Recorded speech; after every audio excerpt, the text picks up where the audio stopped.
Les dernières nouveautés sont ici. Les dernières nouveautés sont ici. Alors ne bougez pas.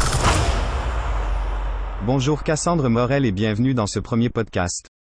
Bonjour à tous et merci Simon pour ce premier podcast. Je vous accueille aujourd'hui pour échanger sur votre activité et répondre aux questions des internautes. Vous êtes prête? Je suis prête, allons-y. Est-ce que tout d'abord vous pouvez vous présenter? Alors je suis fondatrice de Follow Me, basée sur la région de Lille.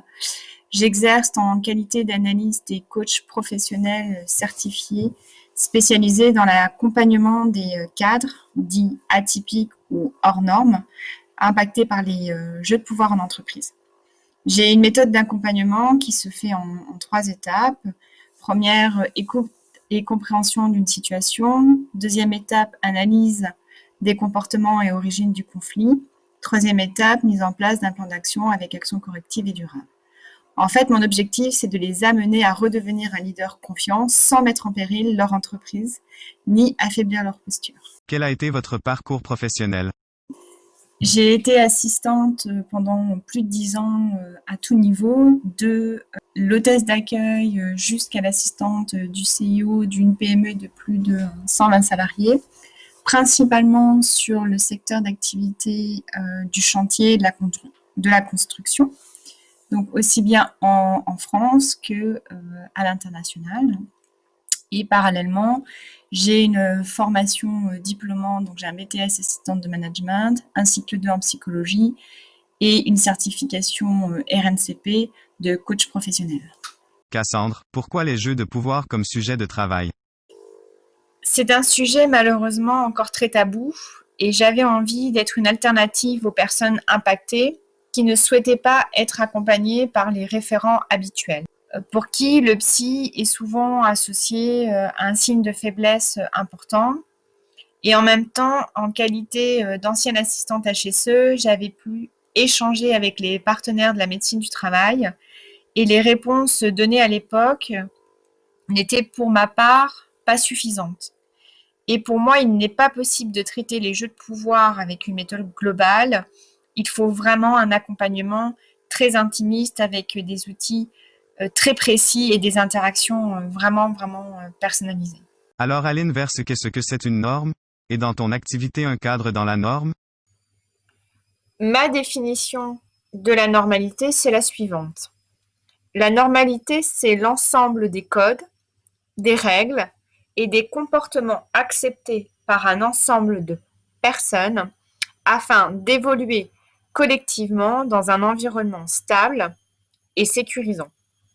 Donc finalement, tout ce qui ne rentre pas dans cette organisation spécifique, eh bien, peut être appelé atypique. Il y a dans les cadres qui viennent à ma rencontre une récurrence.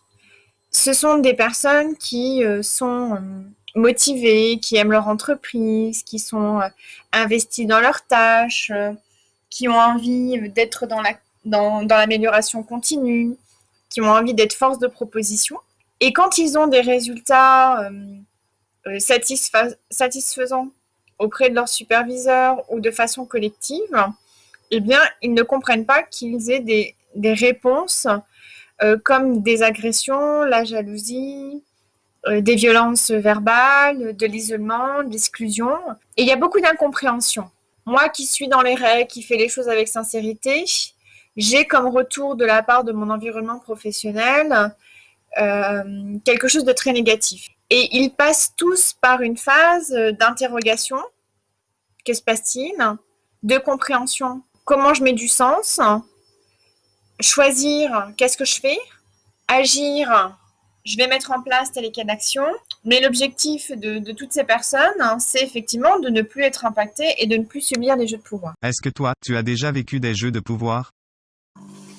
Oui, bien sûr, j'ai été témoin et j'ai aussi été impactée par des jeux de pouvoir principalement en entreprise. Mais il faut aussi savoir que les jeux de pouvoir, les manipulations sont aussi présents dans notre environnement personnel et nous, vis-à-vis de nous-mêmes, notamment avec le triangle dramatique de Cartman, eh bien, nous subissons et nous nous faisons subir des jeux de pouvoir. Est-ce que tu pourrais donner des exemples pour nos auditeurs? Il y a quelques années, lorsque je suis arrivée sur Dunkerque, j'étais dans une situation très précaire, très particulière. J'avais très peu de contacts, des moyens financiers très limités, sans famille. Donc, il a fallu que je trouve du travail très, très rapidement. Donc, je me suis inscrite dans différentes agences d'intérim et dans l'une d'elles, le directeur commercial a eu très rapidement une attitude assez familière. On est passé du tu au vous rapidement. C'était quelqu'un qui tenait à m'accompagner aux différents entretiens, quelqu'un qui me déposait finalement, non pas à l'agence, mais près de chez moi, quelqu'un qui m'appelait un peu à la dernière minute pour me dire bah écoute, je vais te présenter un directeur qui recherche une secrétaire, on a rendez-vous à 11h30 à la brasserie près de la plage, qui m'appelait pour me demander des renseignements qui n'avaient rien à voir avec mon profil et encore moins sur le type de poste que je recherchais. Voilà, il y avait un climat qui était assez trouble. Et la question était, qu'est-ce que je fais ? Dunkerque, c'est un gros village, tout le monde se connaît, c'est quelqu'un d'influent. J'ai pas beaucoup d'options. Donc, est-ce que je reste finalement dans quelque chose de très diplomatique en espérant que la situation se débloque rapidement grâce à un travail d'une autre entreprise, ou est-ce que finalement j'ai tout intérêt à couper la relation de façon franche et directe pour ne pas permettre à cette personne d'être de plus en plus intrusif et à chercher davantage de contact et de familiarité. Dans cette émission, nous t'avons proposé de participer au choix des musiques. Et voici le premier. Restez avec nous, chers auditeurs, nous revenons très vite. Tous les hits dans une seule radio. Tous les hits dans une seule radio.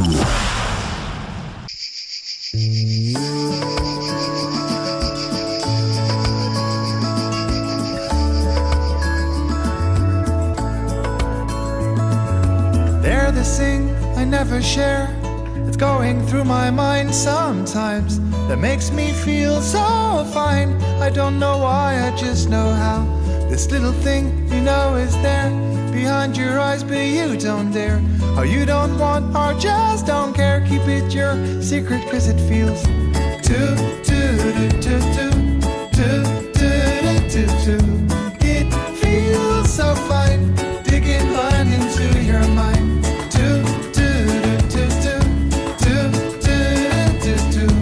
It feels so fine, digging right into your mind.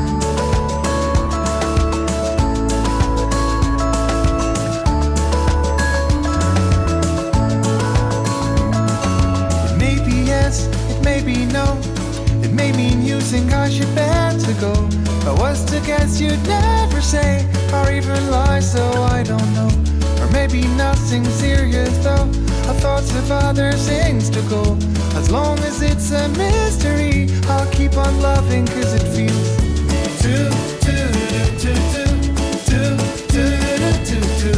It feels so fine, digging blind into your mind.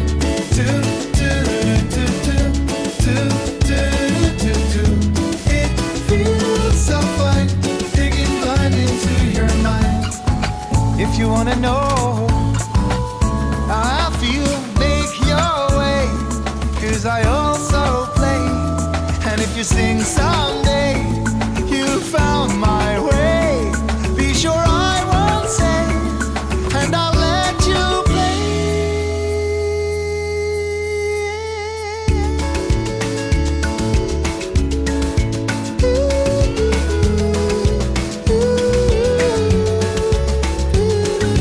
They're the thing I never share, that's going through my mind sometimes.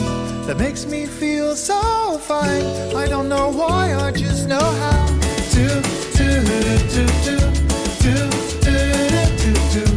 It feels so fine, digging blind into your mind.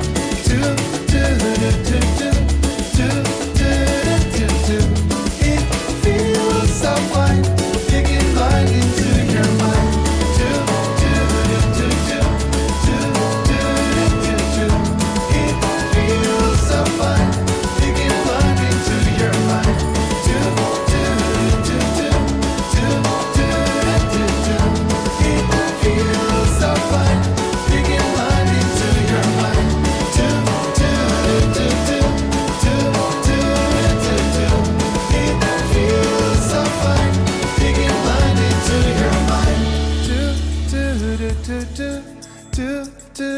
to do. It feels so fine. Envie de passer un bon moment? Vous êtes sur la bonne radio. Vous êtes sur la bonne radio.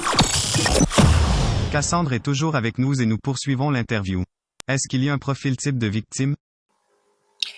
Je ne sais pas s'il y a un profil type. Je pense que pour la plupart d'entre nous, nous pouvons être victimes et en même temps acteurs d'un jeu de pouvoir. Je pense que le plus juste à dire, c'est que ce sont des opportunités pour le manipulateur de trouver une nouvelle victime et pour la victime, finalement, d'alimenter sa faille.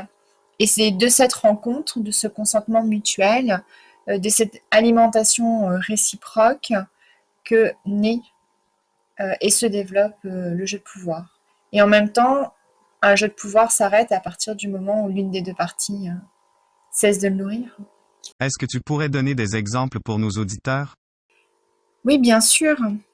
J'ai accompagné il y a quelques mois une superbe quarantenaire, cadre supérieur dans une grosse PME, avec une carrière vraiment très brillante, qui depuis quelques années flirte avec un certain type d'homme.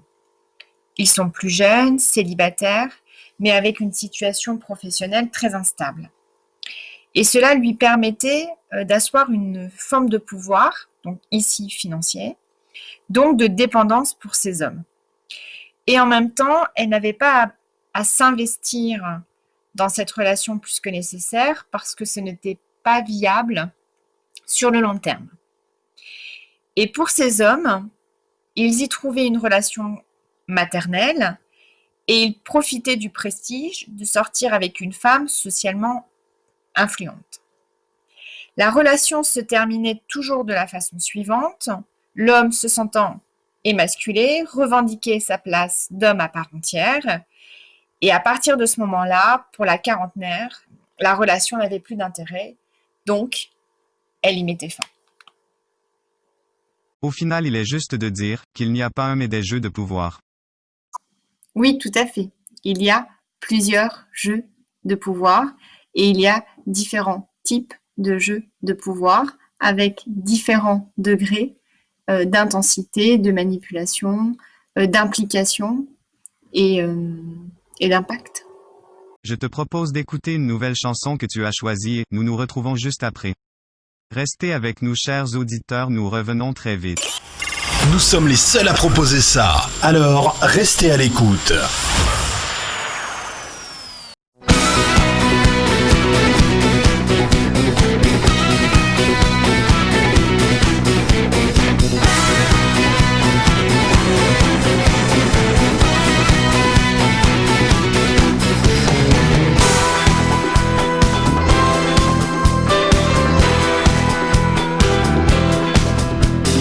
People everywhere, the sense of expectation hanging in the air.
Marre des radios ringards? Écoutez-nous et faites la différence. Nous revoilà et toujours en compagnie de Cassandre pour cette dernière partie de l'émission. Quelle résistance tu trouves chez les personnes qui souffrent mais qui n'osent pas demander d'aide? Le déni, c'est la première résistance. Et plus la personne a un poste à responsabilité, et plus la phase de déni est importante. Et ensuite, c'est l'amour-propre, la fierté.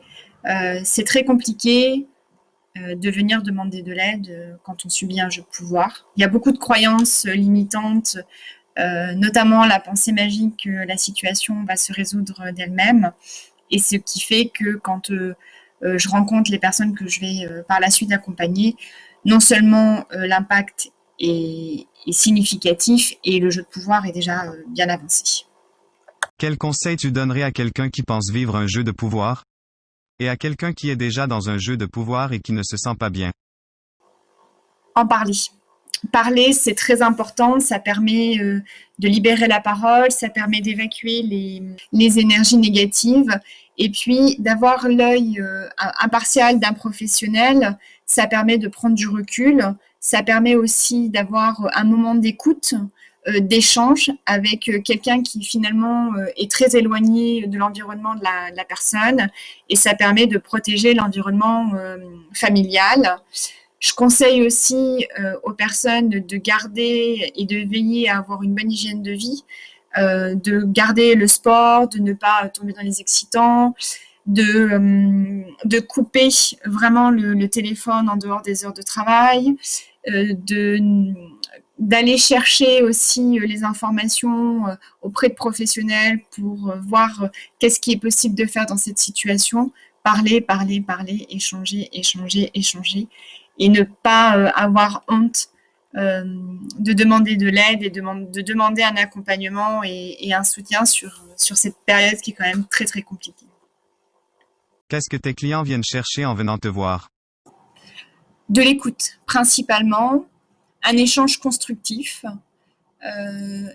réfléchir et travailler ensemble sur comment ne plus subir cette situation, quelles sont les actions qui sont possibles de mettre en place, et puis faire en sorte que plus jamais il n'ait à subir un jeu de pouvoir parce que ça reste vraiment une expérience qui est marquante et que on peut s'en protéger à condition de bien se connaître, de bien connaître ses failles et d'avoir tous les outils pour pouvoir repérer les jeux de pouvoir et s'en protéger. Qu'est-ce qui te fait aimer ton métier? Ce qui me fait aimer mon métier, c'est de pouvoir rencontrer vraiment des personnes de tous horizons, avec des parcours ou qui ressemblent aux miens ou au contraire qui sont très très différents. Et ces rencontres-là me permettent de grandir, de me nourrir, d'avancer, de changer de point de vue, de sortir de ma zone de confort. Et je voulais profiter de l'occasion pour remercier toutes les personnes qui m'accompagnent au quotidien, mes clients, et toutes les personnes qui, à un moment donné, m'ont donné un petit coup de pouce pour progresser dans mon activité. C'est un métier qui n'est pas simple par sa thématique, mais en même temps, qui m'oblige sans cesse à être dans l'amélioration continue. Et j'ai pas l'impression de travailler, finalement.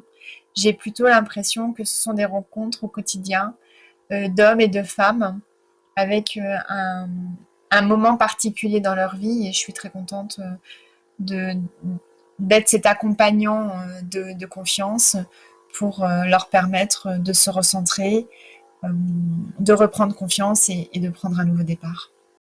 Si tu avais un message à passer à nos auditeurs, quel serait-il? J'espère que cette interview aura permis aux auditeurs de découvrir et de mieux comprendre mon activité et que les personnes impactées auront l'élan d'être dans l'action bienveillante, surtout vis-à-vis d'elles-mêmes. Qu'il existe de plus en plus de sociétés et d'entreprises qui sont au contraire en recherche de profils innovants et atypiques Et enfin, qu'il existe des personnes qui sont aussi passées par ces moments-là et qui ont réussi à s'en sortir et à devenir plus forts. Voilà, il faut garder espoir. C'est un travail qui est un peu long, avec des phases plus ou moins compliquées, mais au final, on en sort plus riche. J'aimerais finir cet échange sur cette petite citation. « Nul n'est seul sur son droit chemin, et à toute action, une opportunité sera donnée. » Ça m'a vraiment fait plaisir de partager ce moment avec vous, et j'espère que j'aurai très bientôt l'occasion de vous rencontrer. Merci Simon, et à bientôt. Voilà, notre rendez-vous se termine. Vous pouvez retrouver toutes les informations sur le site web Follow Me by Cassandre. Vous pouvez la suivre sur LinkedIn, mais le meilleur moyen de profiter de son travail est encore de la contacter directement. Je vous souhaite une excellente journée et à très bientôt pour un nouvel invité.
Trouble melts like a lemon drops high above the chimney top. That's where